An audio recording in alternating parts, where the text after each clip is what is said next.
Hello everyone, welcome to my new blog. সবাই কেমন আছো? আশা করছি সবাই ভালো আছো। আমিও খুব ভালো আছি। তোমাদের সঙ্গে কিন্তু অনেক দিন ধরেই বড় ব্লগ শেয়ার করা হয় না, তাই আজকে ভাবলাম একটা বড় ব্লগ তোমাদের সঙ্গে শেয়ার করি। গরমকালে রোদ যতটাই বিরক্তকর, শীতকালের রোদ কিন্তু ঠিক ততটাই মিষ্টি। আর আমার কিন্তু প্রত্যেকদিন সকালটা, শীতের সকালটা শুরু হয় রোদে দাঁড়িয়েই। এদিকে দেখো, মা কিন্তু এই কাকুর কাছ থেকে মাছ রাখছে, কারণ যেহেতু আমাদের বাবার দোকানের কাজে ব্যস্ত থাকে, তাই রোজ কিন্তু আমাদের বাজার করতে পারে না, তাই কাকুর কাছ থেকে আমাদের মাছ রাখা হয়। অবশ্য যে দিনগুলোতে বাবা বাড়িতে থাকে সেই দিনগুলোতে কিন্তু বাবাই বাজার করে, আর অন্য দিনগুলোতেই কাকুর কাছ থেকে মাছ রাখা হয়। আর এই কাকুর মাছ কিন্তু একদম তাজা থাকে, বেশ ভালো, একদম ওখানেই একদম কেটে কুটে দিয়ে যায়। আর সঙ্গে এই বিল্লুকেও কিন্তু মাছ দেয়, এমনকি আমরা মাছ না রাখলেও কিন্তু ওকে কাকু মনে করে মাছ দিয়েই যায়। আর সকালবেলা কিন্তু আমাদের বাড়ির সামনেই মাছ সবজি সবই বিক্রি করতে আসে। আর কদিন ধরেই কিন্তু আমার ঘরের হাল একদম খারাপ হয়ে আছে, কারণ এতদিন ধরে যতগুলো বিয়ে খেয়েছি তার জামা কাপড় সাজা গোজার জিনিস সবই কিন্তু এলোমেলো হয়ে পড়েছিল। আজকে কিন্তু বসেছিলাম সবকিছু গোছাতে। তারপর চটপট স্নান সেরে কিন্তু খাওয়া দাওয়া করে নিয়েছিলাম। একটা জায়গায় বের হওয়ার ছিল আমার বিকালে। একটা জায়গায় বলতে আজকে কিন্তু আমি আমার বান্ধবীকে আইবুড়ো ভাত খাইয়েছিলাম। আমি একা নই, আমি আর আমার আরেকটা বান্ধবী মিলেই খাইয়েছিলাম। আর আমরা প্রথমেই কিন্তু গিয়েছিলাম বাজারে, কারণ আমাদের কিন্তু টুকটাক কিছু জিনিস কেনাকাটা করার ছিল। এই যেমন মিষ্টি, তারপর চিপস, কুরকুরে, চকলেট, এসব। যদিও কোল্ড ড্রিঙ্কসটাও নেওয়ার কথা ছিল, কোল্ড ড্রিঙ্কসটার পরে নেইনি, কারণ ব্রাইডেরই কিন্তু গলা ভেঙে গেছে, তাই চিপস আর চকলেট নিয়েছিলাম। এরপর কিন্তু আমরা সোজা চলে গিয়েছিলাম রেস্টুরেন্টে। আর এই রেস্টুরেন্টটা কিন্তু কামাখ্যাগুড়িতে একদম নতুন খুলেছে, আর এখানকার খাবারগুলোও বেশ ভালো, তাই ভাবলাম যে ওকে এখানেই আইবুড়ো ভাত দেওয়া যাক।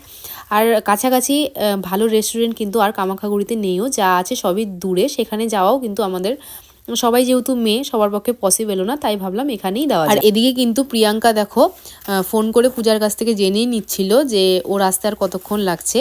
ও যেহেতু বললো যে ও চলে এসেছে, এদিকে কিন্তু আমরা সবকিছু জোগাড় যন্ত্র করতে শুরু করে দিয়েছি। যেহেতু ওকে বাড়িতে খাওয়াইনি, তাই যত কিছুই করছিলাম না কেন, তাও মনে হচ্ছিল যে সব কিছু যেন পরিপূর্ণ হচ্ছে না, মানে মন থেকে ঠিক মানে কি বলবো, স্যাটিসফাই হচ্ছিলাম না আর কি।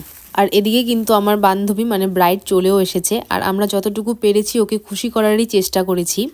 জানি আইবুড়ো ভাতে সবাই বাঙালি খাবারই খাওয়ায়, কিন্তু এটা আমার মাথা থেকেই প্ল্যানটা বেরিয়েছিল।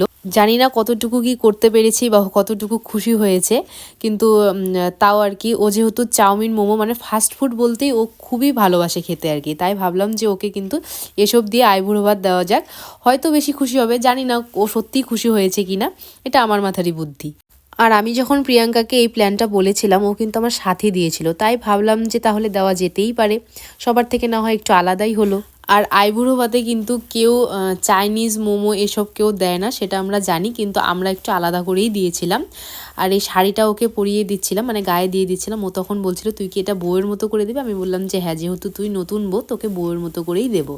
আর এই শাড়িটা ওকে গায়ে দেওয়ার পর কিন্তু খুবই মিষ্টি লাগছিল দেখতে। তারপর ও বলল যে আমাকে তোরা একটু মিষ্টি খাইয়ে দে, তাই প্রিয়াঙ্কা প্রথমে খাইয়ে দিয়েছিল, আর তারপর আমি খাইয়ে দিয়েছিলাম। যেহেতু আমাদের কাছে প্রদীপ টদীপ এসব আমরা নিয়ে যাইনি, তাই শুধু মিষ্টি খাইয়ে দিয়েছিলাম। আর এদিকে দেখো, মেয়ের কিন্তু দুদিন পরে বিয়ে, অথচ ওর শরীরে জ্বর, এদিকে গলা ভাঙা, এসব লেগেই আছে।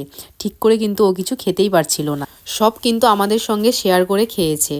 আর এদিকে আমাদেরকে কিন্তু কোনো কিছু আলাদা করে আর অর্ডারই করতে দেয়নি। তারপর এখানে খাওয়া দাওয়া সেরে কিন্তু ফটো ভিডিও এসব আমরা তুলছিলাম। আর এখানে দেখো, প্রিয়াঙ্কাকে কিন্তু আমি বলছিলাম যেহেতু পূজার বিয়ে আসছে, সেহেতু ফোনটাকে কিন্তু ফাঁকা করতে হবে, না হলে এত ফটো ভিডিও কিন্তু ফোনে আর জায়গাই হবে না। এসব নিয়ে ওর সঙ্গে কিন্তু হাসাহাসি করছিলাম। তারপর খাওয়া দাওয়া শেষ করে নিচে এসে আমরা দাঁড়িয়েছিলাম এখানে টোটোর জন্য, কারণ পূজা বলল ও নাকি প্রিয়াঙ্কাদের বাড়িতে যাবে বিয়ের নিমন্ত্রণ করতে, তারপর যাবে আমাদের বাড়ি। আর যেহেতু প্রিয়াঙ্কাদের বাড়িটা একটু বেশি ভেতরে, তাই পূজা বলল যে ওদের বাড়িতেই প্রথমে যাই, কারণ রাত করে দুটো মেয়ে আবার আসবো, সেই কারণে কিন্তু ওদের বাড়িতেই প্রথমে আমরা গিয়েছিলাম।